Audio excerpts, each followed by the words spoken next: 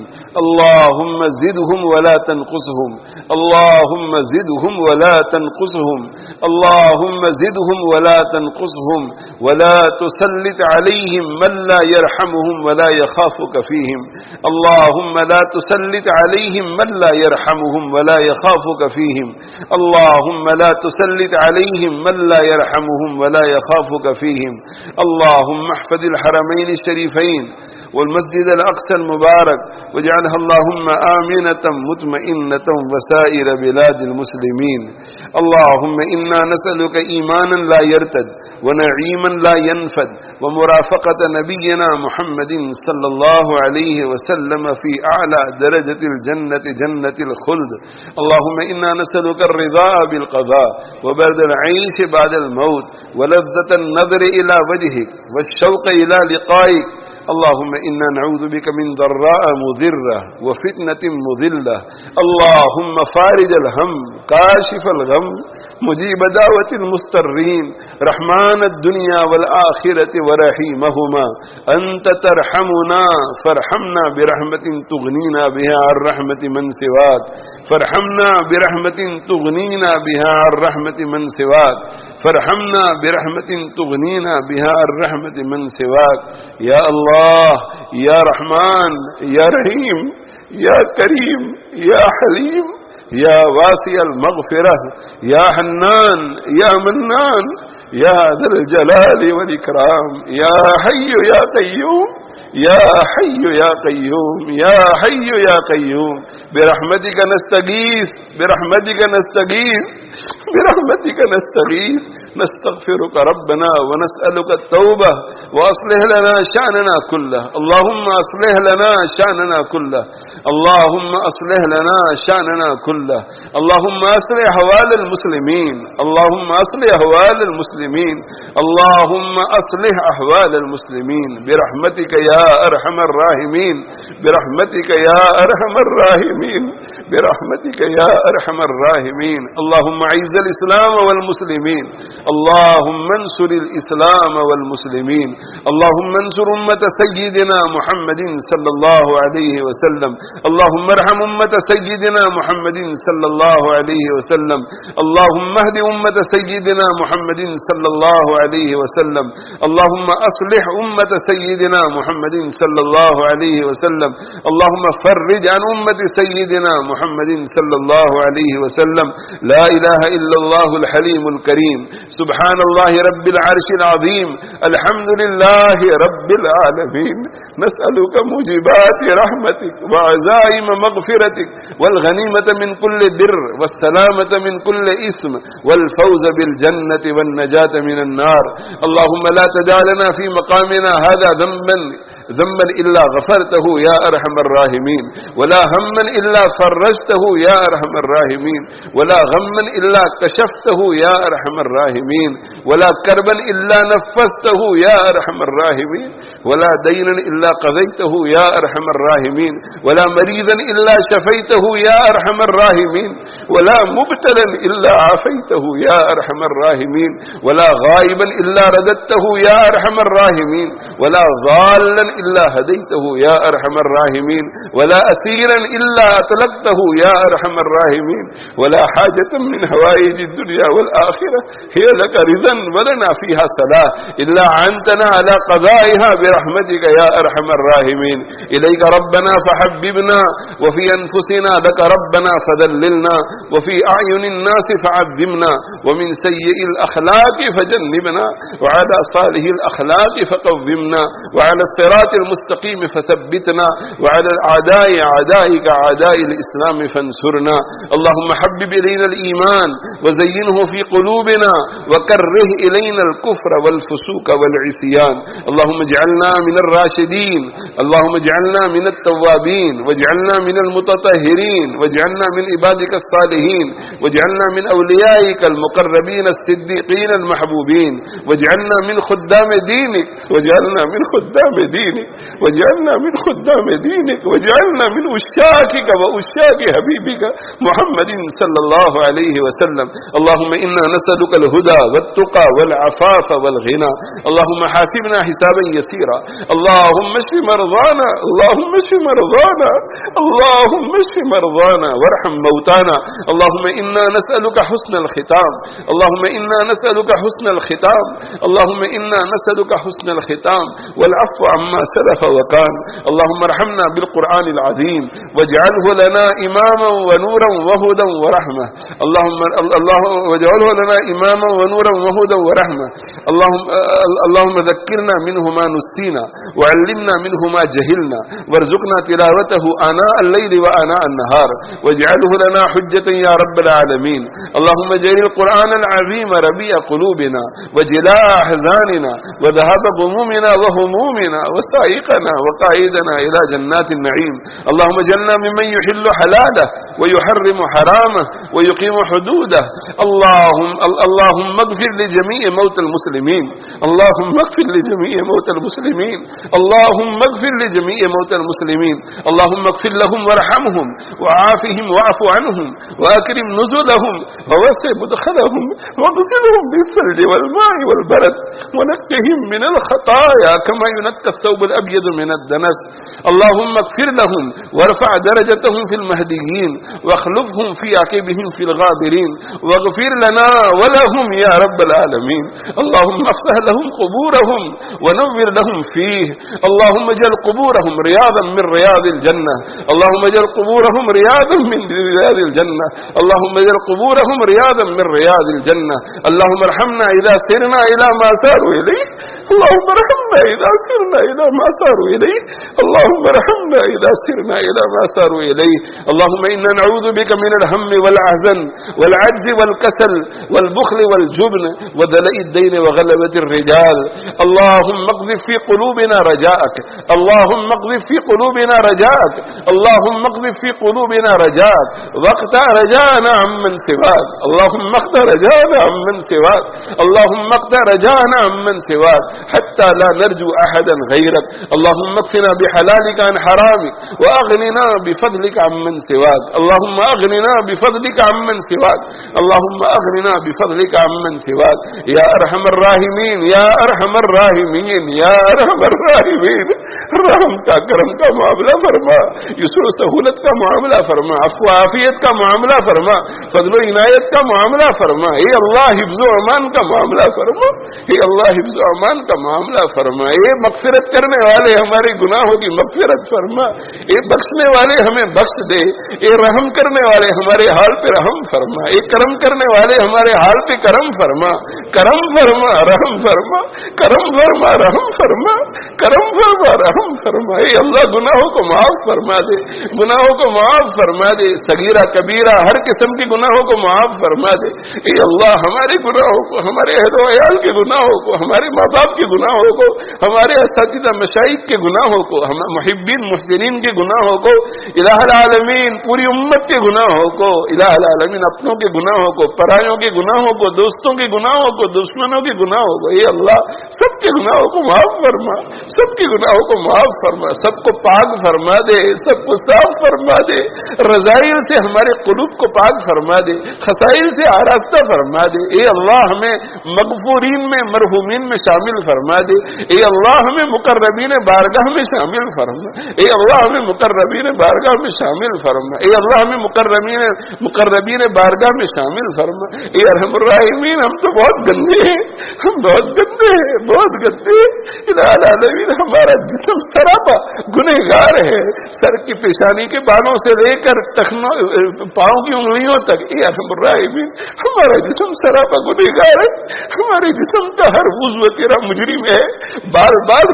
رواں تیرا مجرم ہے، الہ العالمین دماغ گناہوں کو سوچتا ہے، الہ العالمین دل گناہوں کو اپنے اندر لیے ہوئے ہیں، الہ العالمین ہاتھ بہت گندے اس قابل نہیں کہ تیرے سامنے اٹھائے جائے، الہ العالمین زبان بہت گندی، غیبت سے گندی، بہتان سے گندی، الہ العالمین گالی جھوٹ سے گندی، الہ العالمین اس قابل نہیں تیرے سامنے عرض و معروض کر سکے، یا رب الراحمین آنکھیں گندی، الہ العالمین ہماری آنکھیں فلموں کو دیکھتی ہے، ہماری آنکھیں ہر وقت بد نظری میں مبتلا رہتی ہے، الہ العالمین آنکھیں اتنی گندی ہے ان سے بہنے والے آنسو بھی گندے، الہ العالمین سراپا گندے، مگر جائے تو کہاں جائے، جائے تو کہاں جائے، یہ اللہ یہ ہماری ضرورت ہے، یہ ہماری حاجت ہے، الہ العالمین ہم تجھ سے مغفرت کو مانگ رہے ہیں، جہنم سے پناہ کو مانگ رہے ہیں، الہ العالمین تیرے غصے سے پناہ کو مانگ رہے ہیں، تیری لعنت سے پناہ کو مانگ رہے ہیں، تیری رضا کو مانگ رہے ہیں، تیری جنت کو مانگ رہے ہیں، الہ العالمین حسن خاتمہ کو مانگ رہے ہیں، عافیت کلی دائمی کو مانگ رہے ہیں، الہ العالمین اس لیے نہیں کہ ہم اپنے آپ کو اس کا مستحق سمجھتے ہیں، الہ العالمین اس لیے مانگ رہے ہیں کہ ہماری ضرورت ہے، ہم اس کے محتاج ہیں، الہ العالمین اس کے بغیر دنیا اور آخرت کی تباہی ہے، دنیا اور آخرت میں ذلت ہے، دنیا اور آخرت میں رسوائی ہے، اے اللہ ہماری جھولیوں کو بھر دے، ہماری جھولیوں کو بھر دے، ہماری جھولیوں کو بھر دے، اے اللہ بڑی امید ہے، بڑی امیدوں کے ساتھ ہم ہاتھ پھیلائے بیٹھے ہیں، الہ العالمین تجھے تیرا کلام بہت محبوب ہے، اس کے اختتام پر تو دعائیں قبول کرتا ہے، تیرے پیارے حبیب صلی اللہ علیہ وسلم کی زبان مبارک نے ہمیں الہ العالمین یقین دلایا ہے کہ ختم قرآن کے موقع پر دعائیں قبول ہوتی ہیں،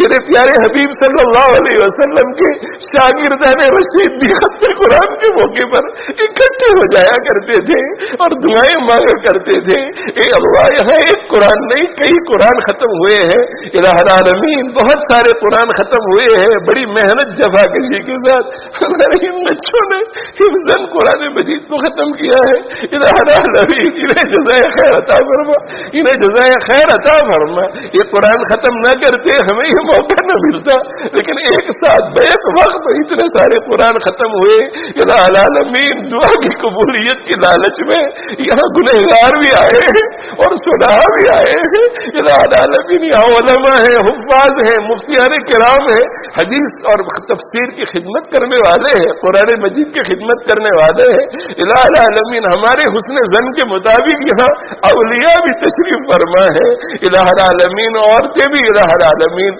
تیری بارگاہ میں ہاتھ پھیلائے بیٹھی ہیں، لوگ رو رہے ہیں، آنکھوں سے آنسو بہا رہے ہیں، اس امید پر کہ تو تیری طرف سے رحمتوں کا نزول ہو رہا ہے، الہ العالمین رحمتوں کو نازل فرما، رحمتوں کو نازل فرما دے، الہ العالمین ہم میں سے کسی کو محروم نہ فرما، امت کے کسی فرد کو محروم نہ فرما، امت دعوت امت اجابت میں سے کسی کو محروم نہ فرما، الہ العالمین کسی کو محروم نہ فرما، کسی کو محروم نہ فرما، الہ العالمین تیرے کلام کی برکت سے، الہ العالمین تیرے کلام کی برکت سے رحمتوں کو عام فرما، برکتوں کو عام فرما، الہ العالمین ہدایتوں کو عام فرما، سعادتوں کو عام فرما، علم نبوت کو عام فرما، حکمتوں کو عام فرما، صحتوں کو عام فرما، خیر کو عام فرما، الہ العالمین خیر کو عام فرما، خیر کو عام فرما، اے ارحم الراحمین امن کو عام فرما، امن کو عام فرما، ظلم کا خاتمہ فرما، الہ العالمین گمراہی کا خاتمہ فرما، شقاوت کا خاتمہ فرما، جہل کا خاتمہ فرما، الہ العالمین تیرے دین کو سر بلندی عطا فرما، تیرے دین کو سر بلندی عطا فرما، الہ العالمین تیرے محبوب دین کو سر بلندی عطا فرما، الہ العالمین امت کو شان و شوکت عطا فرما، امت کو عزت عطا فرما، امت کو عزت عطا عطا فرما, امت کو عزت عطا فرما. یا ارحم الراحمین ہمیں معاف فرما دے, معاف فرما دے الہ العالمین, معاف فرما دے. اگر تو نے میرا مقدر نہ بدلا, بتا پھر یہ کامل نظر کس لیے ہے؟ اگر تیرے دیوانے یوں لوٹ جائے, یہ در کس لیے ہے, یہ گھر کس لیے ہے؟ اے اللہ, ہم جیسے بھی ہیں, ہم جیسے بھی ہیں تجھے چاہتے ہیں الہ العالمین, تجھے مانتے ہیں الہ العالمین. الہ العالمین تیرے اوپر ہمیں بھروسہ ہے, اعتماد ہے کہ تو ہمیں معاف کر دے گا, تو ہمارے بیڑے کو پار لگائے گا. الہ العالمین تو امت مسلمہ کی بدحالی کو خوشحالی سے بدل دے گا. الہ العالمین ہم تجھ سے امید رکھتے ہیں, آج نہیں تو کل, کل نہیں تو پرسوں. وہ دن آئے گا الہ العالمین جب امت کے احوال بدلیں گے, بدحالی سے امت نکلے گی, خوشحالی کی طرف آئے گی. ہمارے بچوں کا رونا سسکنا ختم ہوگا الہ العالمین, ہماری جوان بیٹیوں کی حفاظت ہوگی الہ العالمین, ہماری ماؤں کی مظلومیت ختم ہوگی الہ العالمین, ہمارے بڑھوں کی پریشانیاں ختم ہوگی, اہل حق کی پریشانیاں ختم ہوگی الہ العالمین. دیر ہے سویرے الہ العالمین, دیر ہوگی مگر الہ العالمین دیر سویر تیری طرف سے نصرت ضرور آئے گی, رحمت ضرور اترے گی الہ العالمین, الہ العالمین, الہ العالمین. مگر ہم کمزور ہیں الہ العالمین, عاجز ہے الہ العالمین, بے صبری کی شکار ہو جاتے ہیں الہ العالمین. اس سے پہلے کہ ہم پھسل جائیں, بے صبری کی شکار ہو جائے الہ العالمین, دستگیری فرما, دستگیری فرما, دستگیری فرما, دستگیری فرما الہ العالمین. گناہوں کو معاف فرما دے الہ العالمین, پورے دین پر الہ العالمین جما دے الہ العالمین. قرآن کو پڑھنے والا بنا دے, تجوید کے ساتھ پڑھنے والا بنا دے, صحت کے ساتھ پڑھنے والا بنا دے.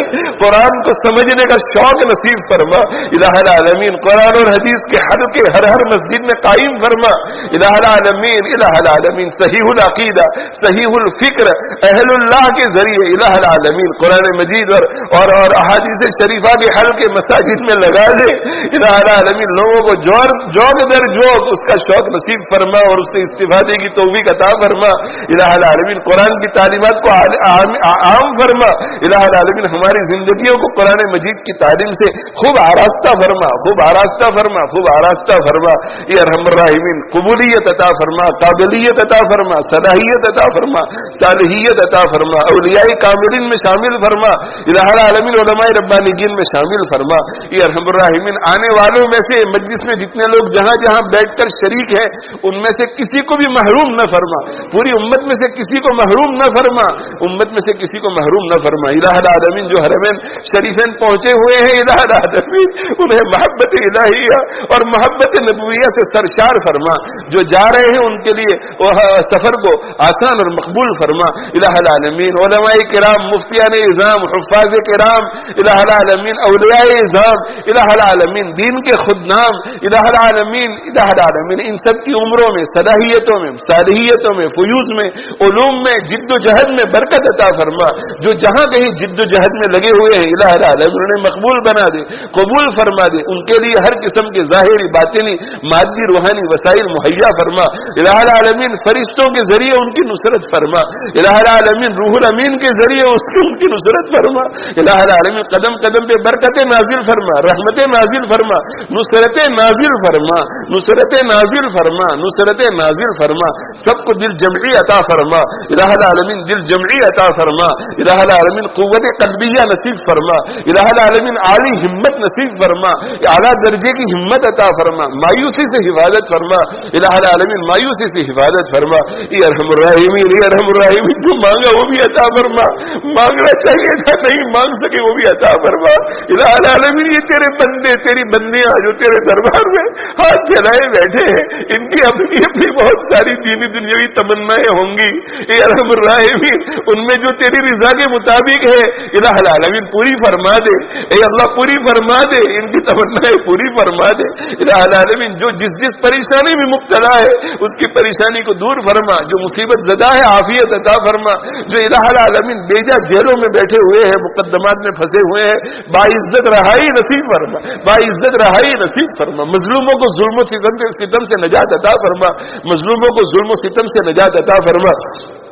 یہ ارحم الراحمین پورے عالم میں دین کی جتنی محنتیں جس لائن سے ہو رہی ہے سب کو قبول فرما الہ العالمین. جن بچوں نے آج قرآن مجید ختم کیا ہے جس طریقے سے جس زاویے سے جس لائن سے ختم کیا ہے الہ العالمین ان سب کو قبول فرما, ان سب کو قبول فرما. پورے عالم کے تمام حفاظ کو علماء کو قبول فرما. ہمارے مدرسے سے ہر فاضل کو اور ہر طالب کو اور مستقبل میں جو آئیں گے ان سب کو بے انتہا قبول فرما, بے انتہا قبول فرما, بے انتہا قبول فرما. ہمارے مدرسے ہمارے ادارے کو بے انتہا قبول فرما. اشاعت دین حفاظت دین کے لیے قبول فرما. ظاہری باطنی الہ العالمین ظاہری باطنی روحانی علوم کی حفاظت اور اشاعت کا مرکز بنا. یہ ارحم الراحمین اسلاف کے طریقے پر گامزن فرما.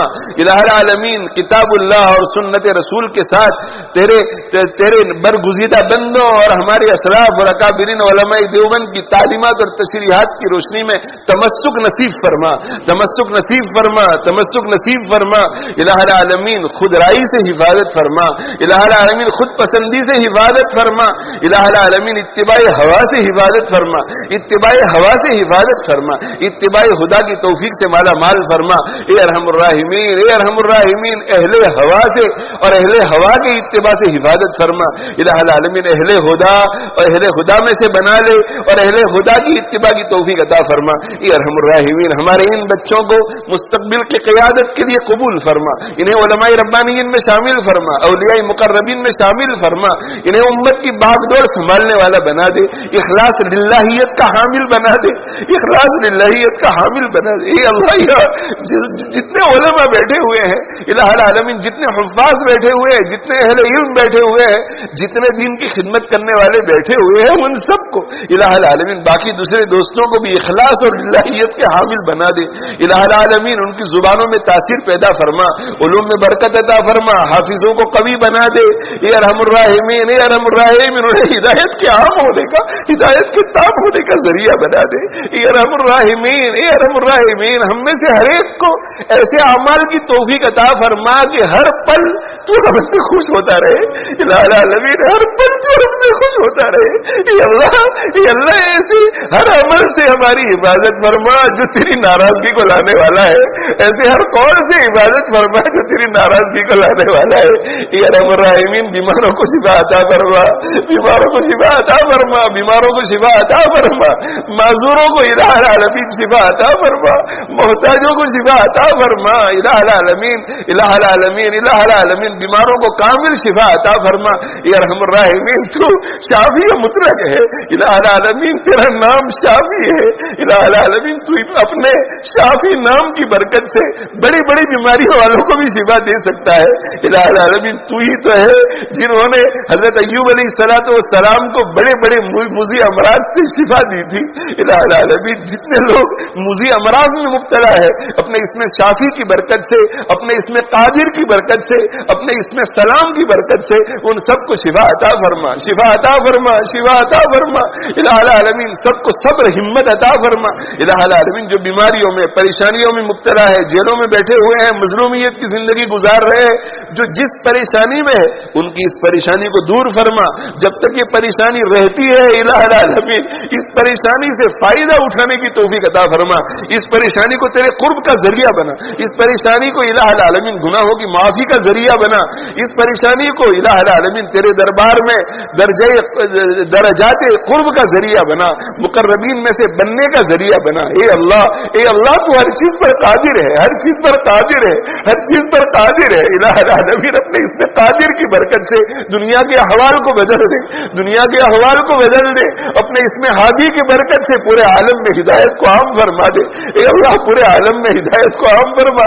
اپنے اس میں نور کی برکت سے تمام مسلمانوں کو الہ العالمین اپنی نسبت کا نور عطا فرما, اپنی نسبت کا نور عطا فرما, اپنی نسبت کا نور تام فرما دے, اپنی نسبت کا نور عام فرما دے. اے ارحم الراحمین, اے ارحم الراحمین اپنے اس میں ولی کی برکت سے ہم سب کو ولایت عطا فرما, ولایت عامہ کے ساتھ ولایت خاصہ عطا فرما. اے ارحم الراحمین, اے ارحم الراحمین, اے ارحم الراحمین جن جن بھائیوں نے بہنوں نے ہمیں دعاؤں کے لیے کہا ہے, لکھا ہے, جو ہم سے متوقع ہیں, جن کا ہم پر حق بنتا ہے, جو ہم سے تعلق رکھتے ہیں, محبت رکھتے ہیں, خصوصاً ہمارے ماں باپ, ہمارے اساتذہ, ہمارے مشائخ, ہمارے دوست احباب, ہمارے محبین محسنین, الہ العالمین ہمارے اہل و عیال, الہ العالمین اس وقت حاضرین مجلس، شرکائے مجلس، الہ العالمین معذورین، بیمار، الہ العالمین مرحومین، زندہ، الہ العالمین پوری امت کے سب مسلمانوں کی الہ العالمین حاجتوں کو پوری فرما، الہ العالمین ان کی حاجتوں کو پوری فرما، ان سب کو مقبول بنا دے، قبول فرما لے، اولیاء میں شامل فرما دے، الہ العالمین آپ کے پیارے حبیب